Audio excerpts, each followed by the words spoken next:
Okay, so what we are doing over here is we are using the magic function that we discussed in the previous video, and we will generate all the subsets using that magic sequence. So what is a subset? Let's say there is values called A, B, and C. So we have to generate all the subsets of A, B, C. So one subset would be a blank, one would be A, and then it'll be B, and then it'll be C, and then it'll be A, B, and it'll be A, C, and B, C, and A, B, C. Okay, so these will be all the subsets of the of ABC.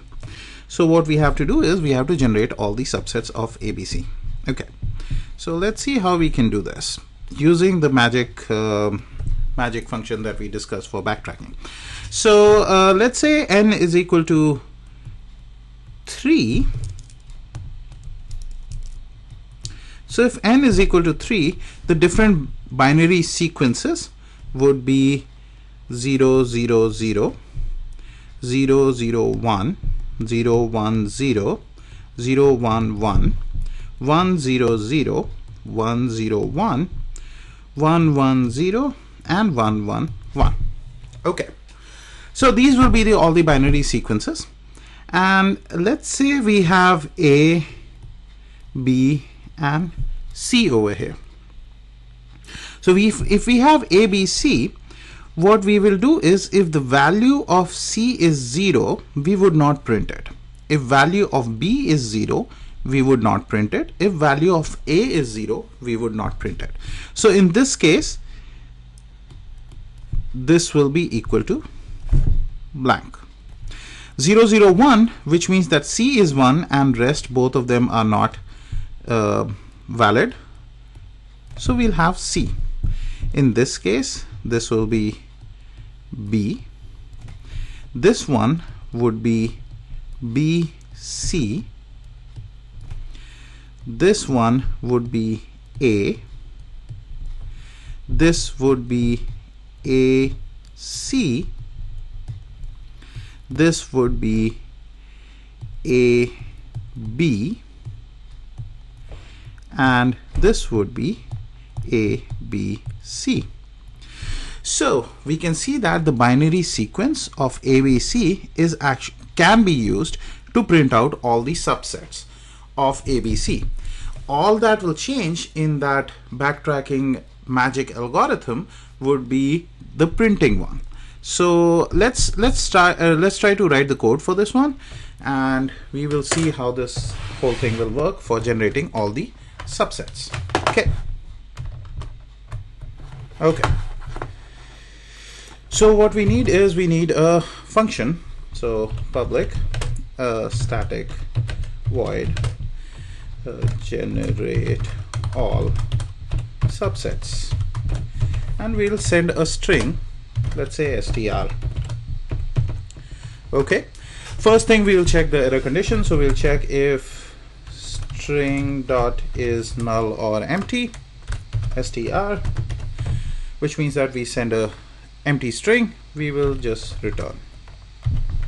Okay, otherwise we will say integer n is equal to str dot length, and what we will do is we will generate the result array. So we'll say integer result is equal to new integer of size n.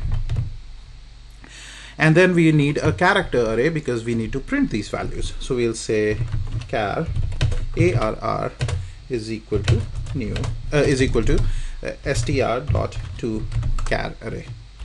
Okay, so we have generated all these values. Now we need a recursive function. We need to call a recursive function. So we'll call generate all subsets with integer n result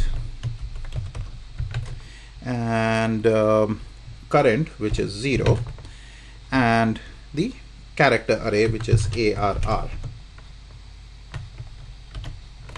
Okay, so now we need to write the recursive function. Okay, so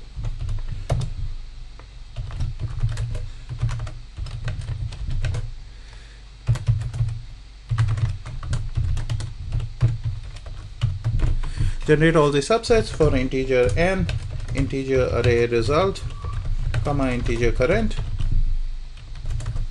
and character array ARR. Okay, so first thing in the recursive function is integer n.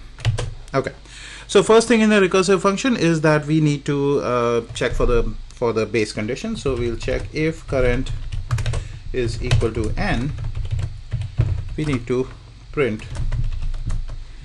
subsets of result, and we will pass ARR also, and we will say return.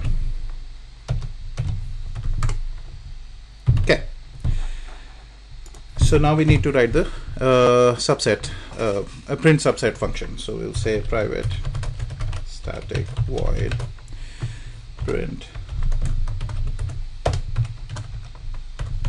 subsets with integer result and a character array ARR.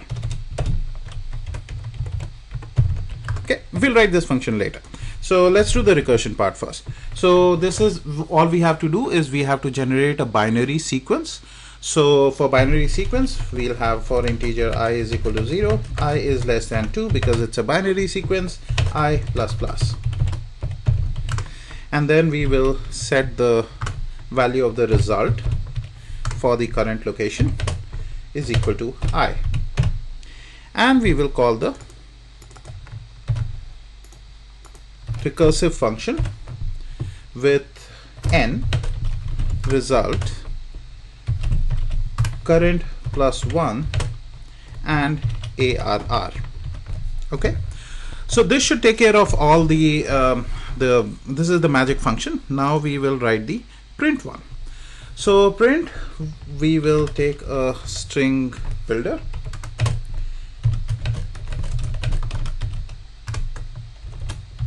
Okay, so we have a string builder. Now what we will do is we'll add curly braces. So okay, now we will go through the entire result array. So for integer I is equal to 0, I is less than result dot length and I plus plus. Okay, so over here what we have to do is we have to check if the result of I is actually equal to 1. If it is equal to 1, we need to print the result. So we'll check if result of I is equal to 1. In that case, we need to append the value. So sb dot append, we will append the ARR of I. Okay, otherwise we don't do anything, and we'll go through this entire thing, and then we'll append the closing braces. Okay, and after all of this we will print the value.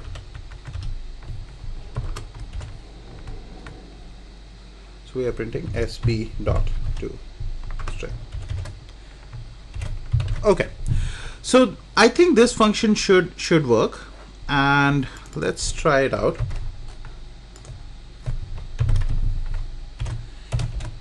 And we'll send values A, B, C.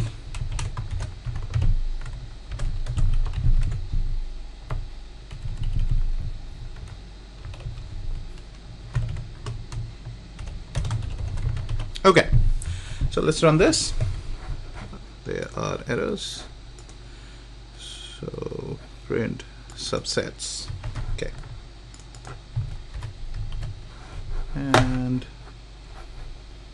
we will run this again. So we got a blank C, B, BC, A, AC, AB, ABC, which is the same thing that we have here, blank C, B, BC, A, AC, AB, ABC. So using that magic function, we are actually able to use backtracking to generate all these subsets of a given array, of a given string. Thank you, and looking forward to talking to you more about backtracking in another video. Thank you.